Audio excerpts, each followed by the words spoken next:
Muy buenos días, tardes, noches. Yo soy Poderoso Sensual. Gracias por acompañarme aquí en este su canal comiquero. Hoy voy a estar hablando de los mitos de Cthulhu, de Alberto Breccia. Y básicamente este es un pretexto para hablar del maestro. El pasado 15 de abril se celebró su primer centenario. Él nace en Montevideo, en Uruguay, pero desde muy pequeño viaja a sus padres a Argentina y se instalan en el barrio de Mataderos. Hablar de Alberto Breccia es hablar del arte dentro de la historieta. Tal vez él fue una persona muy humilde en ese sentido, de no querer elevarse o plantearse como una persona de ese nivel, pero sin duda a lo largo del tiempo su trabajo ha sido cada vez más valorado. Sin duda él siempre quiso transmitir y generar una emoción a través del dibujo. Él siempre fue una persona que denostó o despreció o dijo que ni siquiera leía cómic. Yo creo que aquí es una gran mentira del maestro, porque estaba enterado, ¿no? Es decir, una de sus grandes referencias, de sus grandes influencias, es el propio Milton Caniff.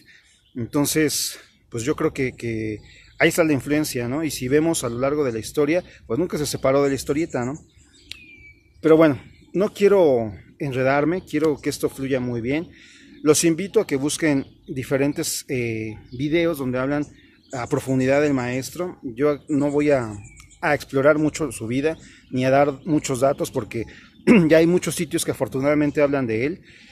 Yo quiero hablar más de mi percepción de su trabajo y de por qué yo creo que es uno de los grandes de la historieta.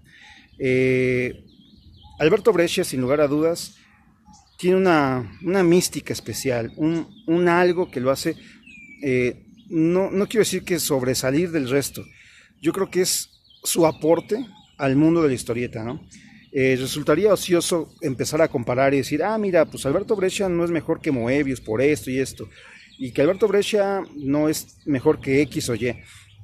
Yo creo que todos los artistas, al ser humanos, tenemos un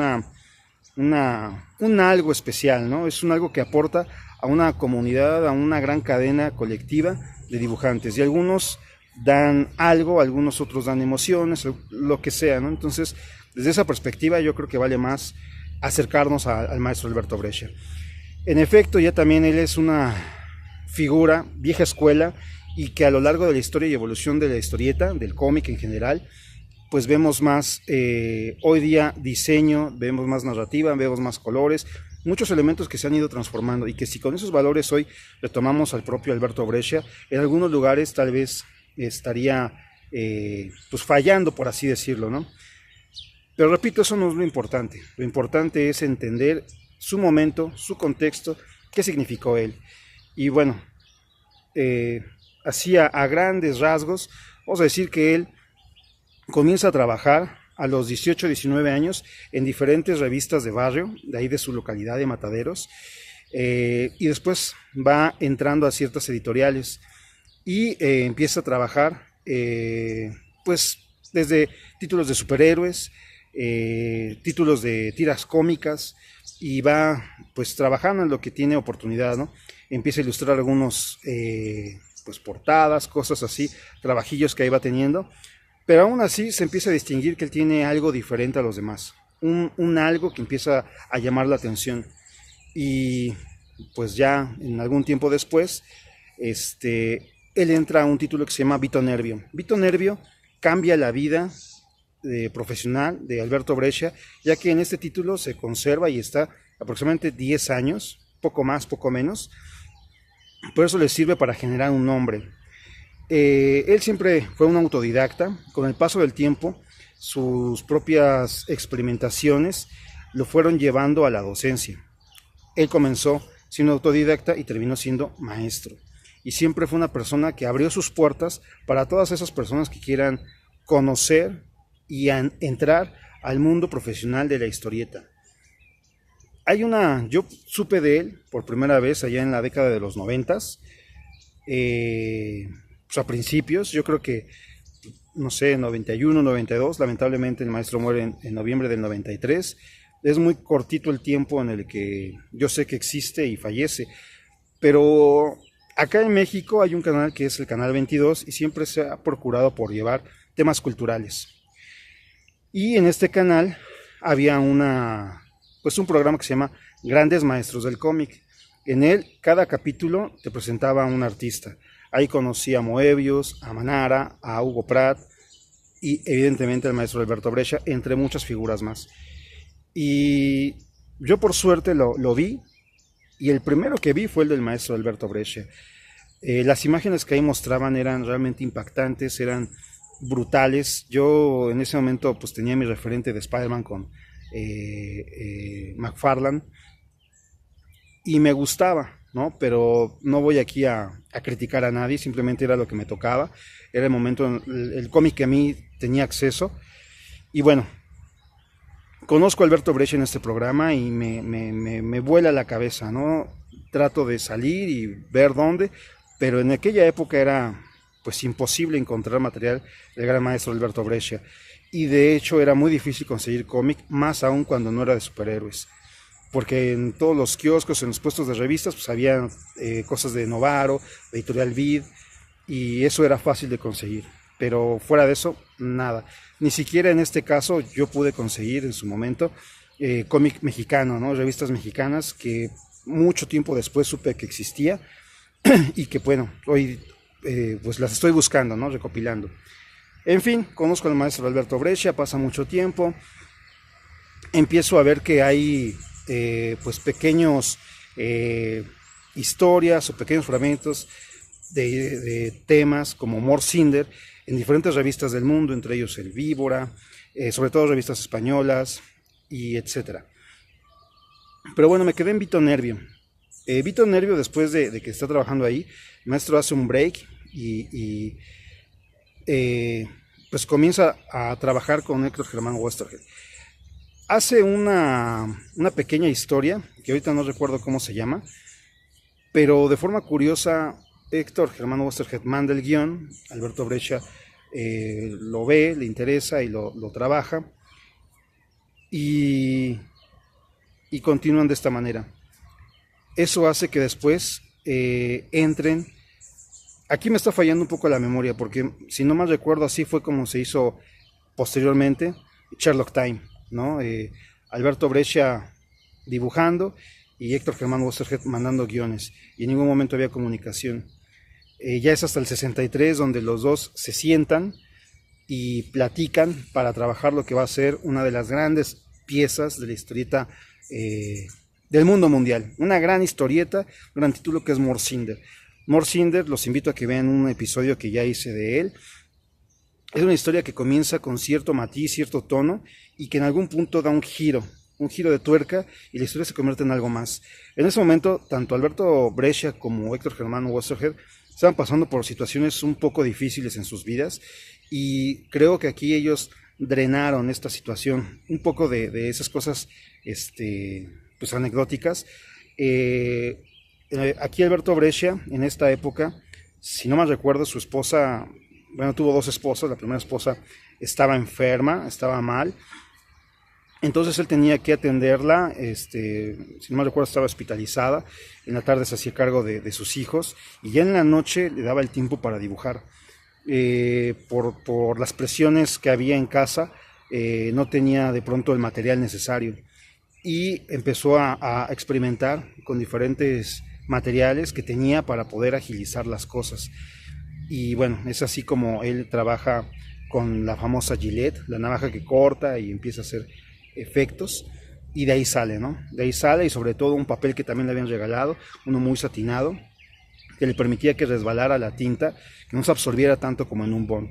Entonces, de esas casualidades sale la genialidad de Alberto Breccia, y bueno, su responsabilidad de siempre entregar, ¿no?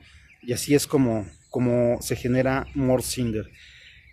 Mort Cinder también hace que las puertas internacionales se le abran, y hubo una exposición, no recuerdo bien la fecha, pero todavía es en los 60s, en un centro cultural de Argentina.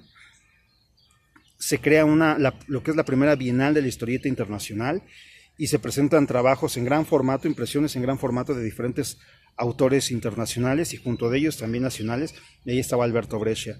De ahí editoriales italianas lo ven y vámonos, ¿no? En la década también de los 60s, bueno, una vez que Alberto Breccia ya se hace más conocido y sobre todo empieza a tener popularidad en Europa, es invitado a ferias, a exposiciones, etcétera, ¿no? Entonces, uno de estos viajes, no recuerdo bien si es de Barcelona a Milán o de Milán a Barcelona, está esperando en el aeropuerto y busca algo de lectura. Y ahí es donde encuentra un libro que contiene algunas historias de Lovecraft. En esa época Lovecraft no era un autor tan importante como hoy puede ser, ¿no? El caso es que lo lee, le interesa y sobre todo le interesó un cuento en específico que después él se dio cuenta que era parte de una colección más grande de mitos sobre Cthulhu. Y se da a la tarea de investigarlo, ¿no? Él en una entrevista dice que empezó a salir a diferentes bibliotecas, casas de libros, a rastrear, a buscar y entender qué eran esos mitos de Cthulhu, cuántos eran y sus ediciones, ¿no? Él fue un apasionado de la literatura y cuentan también que en su estudio tenía un montón de libros de literatura y sobre todo le gustaban primeras ediciones, ¿no? Bueno, aquí es donde también entra el señor Buscaglia para apoyarlo. En esa época era el esposo de una de sus hijas y pues hacen la fusión, ¿no? Para empezar a trabajar. Uno de sus primeros ensayos es la adaptación, no de Lovecraft, de los cuentos de Lovecraft, sino de un fragmento de la novela de Informes sobre ciegos, de Sábato. Aún así, Breccia lo lee, le interesa, pero esa ya obsesión por los cuentos de Cthulhu hace que se quede ese de lado para trabajarlo, ¿no? A Cthulhu.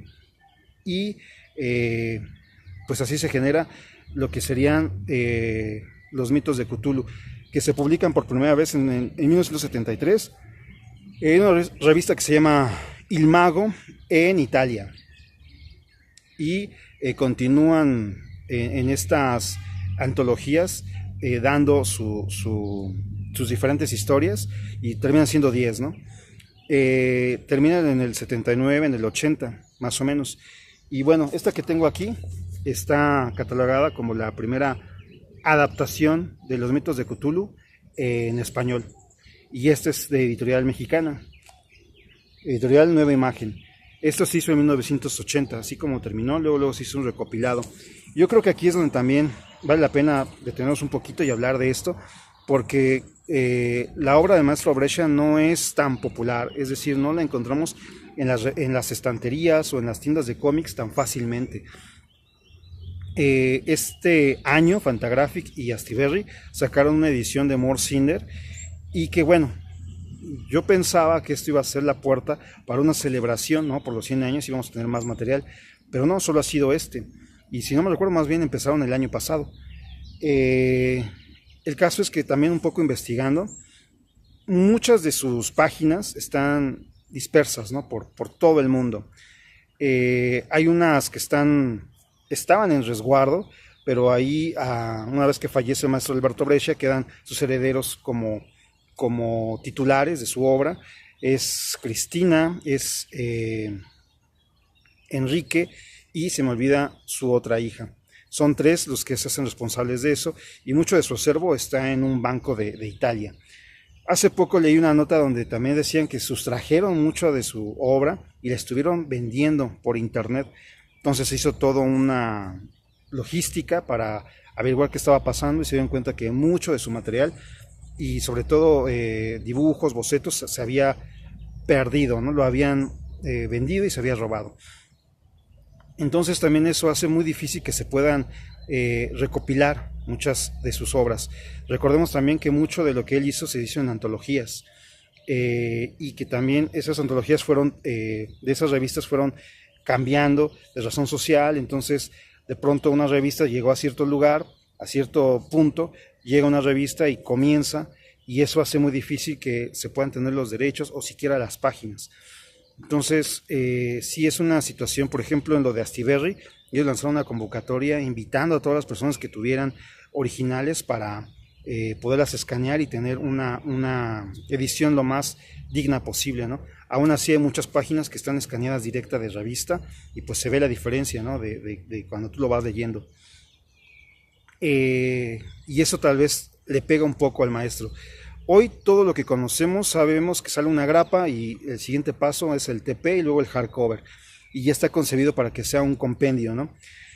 Y muchos autores ya hacen lo que hoy día se le llama novela gráfica, que es una historia bastante amplia, de 300, 200, 100, las páginas que sean, pero ya es todo una historia, ¿no? En aquellos días, en aquella época, pues las historias se contaban a través de revistas y eran en capítulos.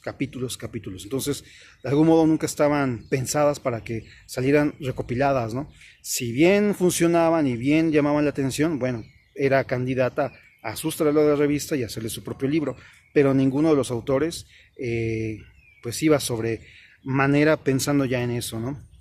Lo que les interesaba era contar su historia y estar ahí, ¿no? Pero bueno, son muchísimos datos, es mucha información y este video se puede hacer muy largo. Entonces, pues yo quiero rendir más homenaje a lo que es su dibujo del maestro.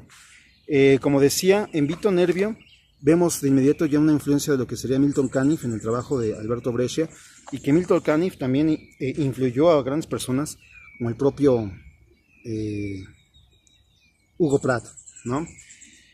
Después de Milton Caniff, de su influencia sobre Breccia en Vito Nervio, tenemos lo que son ya el boom con Mort Cinder. Y en Mort Cinder vemos, yo creo, un desparpajo, ¿no? Ya de técnica y de capacidades. Pero también vemos que está muy influenciado de lo que es el cine expresionista alemán. Alberto Breccia era un fanático de la cultura y siempre estuvo buscando, siempre estuvo informándose, documentándose, y esa atmósfera, esa oscuridad que tiene este cine por las propias necesidades y técnicas de la época, él lo recrea y lo lleva a sus viñetas, ¿no? Entonces siempre él es considerado uno de los artistas con tono oscuro, ¿no? De temática lúgubre, por así decirlo, ¿no? Y en este caso lo que ya es Los mitos de Cthulhu es una consecuencia de toda esta búsqueda. Me habría gustado mucho poder traer diferentes títulos para poder hacer cambios y mostrarlo, y sobre todo tener la técnica para poder, la tecnología para poder ir pasando imágenes, pero confío mi pasión, mi emoción, pues compense esas carencias, ¿no? Este es importante porque también, bueno, Alberto Breccia fue una persona que cada relato lo iba adaptando. En Mort Cinder, los diferentes relatos o cuentos o historias que nos van presentando, va cambiando el tono, va cambiando la técnica, va cambiando el registro de dibujo. No es que uno lo haga manga, uno lo haga europeo y otro americano, no, sino que va metiendo diferentes elementos. Por ejemplo, un árbol nunca lo hace igual. De pronto es con plumilla, de pronto en otra historia es con esponja, de pronto es con los dedos. Entonces siempre va cambiando para darle un matiz diferente. Y en estos cuentos de Cthulhu pues no es la excepción, ¿no? Como aquí vemos algunas páginas. Vemos aquí este increíble dibujo que tiene ciertos difuminados como si fuera el propio lápiz, ¿no? Por aquí vemos ya también una explosión. Y bueno, hablando de esto en realidad, perdón, lo que podemos apreciar aquí es que sí cambia lo que es ¿cómo se puede decir? Trata de mantener lo que es la historia y adaptarlo al cómic y mantener esta esencia que nos da la lectura de Lovecraft, ¿no? Hay otras adaptaciones, los mitos de Cthulhu se han adaptado de mil maneras, y hay otros que sí tratan de mantener el texto tal cual y solo ir ilustrando el relato de Lovecraft. Aquí sí tratan de cambiarlo, de realmente hacerlo al lenguaje del cómic, pero la búsqueda de Alberto Breccia es mantener esa intriga, esa sensación que él tuvo cuando leyó las historias, ¿no? Pero bueno, aquí vemos también una técnica, cómo se ve como la tinta que escurre, como si la base fuera una plástica y usara tinta, y eso permitiera que en algunos lugares pues no se adheriera, ¿no? Completamente. Bueno, pues Los mitos de Cthulhu de Alberto Breccia, una gran historia junto con todo el acervo que tiene el maestro. Los invito mucho a que se acerquen a conocer sobre de él. Tal vez su historia no es nada espectacular, nunca fue un drogadicto, una persona pues que estuviera en un torbellino de autodestrucción. Siempre fue un profesional que siempre buscó dar lo mejor de sí en sus trabajos, que se marca como una persona totalmente disciplinada, como una persona totalmente pues amorosa con su familia, y que siempre se le tachó de ser, perdón, cara dura, ¿no? Y de muy mal humor, pero realmente pues él lo hacía con las personas que tenían que ser, ¿no? Como los editores, por ejemplo, y todas esas personas que pues no le pudieran aportar. Los invito nuevamente a que vean su obra, a que se internen en él. Yo creo que la parte importante de sus trazos es que de alguna manera pues esta situación artística, esta cosa de trascender, estaba inmerso en él, ¿no? Y él no se fue a las artes, sino que buscó en las viñetas poder drenar eso. Yo creo que eso es lo importante. Eso es algo que junto con grandes como Moebius hace que lo que haga resulte poético. Y que bueno, Alberto Breccia ha influenciado a muchas personas, ¿no? Entre ellos al propio Eduardo Rizzo, a José Muñoz, perdón, de algún modo también a Alan Moore, ¿no? Perdón, a Frank Miller, Alan Moore no, Frank Miller, por ejemplo, ese relato de las Termópilas de Mort Cinder, muchos dicen que es lo que estimuló a Miller a hacer 300, ¿no? Y uno también ve cómo Miller de pronto dibuja sin miedo, dibuja más con una emoción que con una estética. Y yo creo que eso se aprecia mucho en el trabajo de Alberto Breccia, y que supongo es de donde él lo toma, ¿no? Y bueno, no me voy a cansar de decir que vale mucho la pena acercarse a la obra de Alberto Breccia. No quiero decir que es una obra que es para personas con el ojo educado. Yo cuando lo vi no tenía idea ni siquiera de lo que era una viñeta, pero me impactó. Entonces yo creo que eso es lo importante, ¿no? Permitirse abrir los ojos para verlo. Y tarde o temprano será un referente, o no, no pasa nada. Pero siempre hay que explorar y siempre hay que enfrentarse a cosas buenas, ¿no? A cosas que nos hagan pues crecer. Pues hasta aquí, porque ya casi lloro con el maestro Breccia. Ya estuvo bien. Los mitos de Cthulhu. Esta edición, entiendo, bueno, en general la obra del maestro Breccia no se consigue tan fácil. Yo los invito a que busquen en Amazon. Ahí pueden encontrar ahorita Mort Cinder de Fantagraphics. Y que, bueno, pues si están en algún lugar como México o Argentina o España, pues busquen de Astiberri y Mort Cinder, que son las ediciones más pues contemporáneas de lo que es esta historia. Y que, bueno, si uno quiere ir rastreando cosas hacia atrás de él, pues va a ser difícil, pero seguro lo encontrará, ¿no? Tarde que temprano. También él hizo cosas muy interesantes. También, perdón, de Astiberri está el reporte sobre ciegos. En Argentina está la colección Coligüe, que tiene 3 títulos. Está El Eternauta, con otras historias. Informes sobre ciegos, también con otras historias. Ahí vienen adaptaciones de Edgar Allan Poe y otros grandes escritores latinoamericanos. Y tiene Sherlock Time, ¿no? Entonces, y Mort Cinder, ¿no? Entonces, ahí en esa colección Coligüe van a encontrar muchas cosas interesantes. Y bueno, a lo largo de todo el trabajo del maestro Alberto Breccia, se encuentra por todas partes, ¿no? Hay una edición que se llama Breccia Negro 1 y 2, y ahí son recopilaciones también de historias que hizo en diferentes, sobre todo en récord, ¿no? Bueno, sería meternos a otro tema de dónde conseguirlo y cómo. Hay mucho material de él en italiano, en francés, en alemán. Si estás de este lado del continente, pues en América va a ser pues caro, pero bueno, se puede conseguir. Tarde que temprano por ahí aparece. A mí llegó así, por casualidad, después de, no sé, 15 años de estarlo buscando, o más. Y bueno, ya está aquí, ¿no? Yo me despido, un gusto estar aquí con ustedes nuevamente hablando de uno de los grandes y uno de mis favoritos, Alberto Breccia. Los invito a que le den like, a que si llegaron al final de este video, pues muchísimas gracias. A que vean también lo que voy poniendo y subiendo en la página de Facebook, Poderoso Cómic Sensual.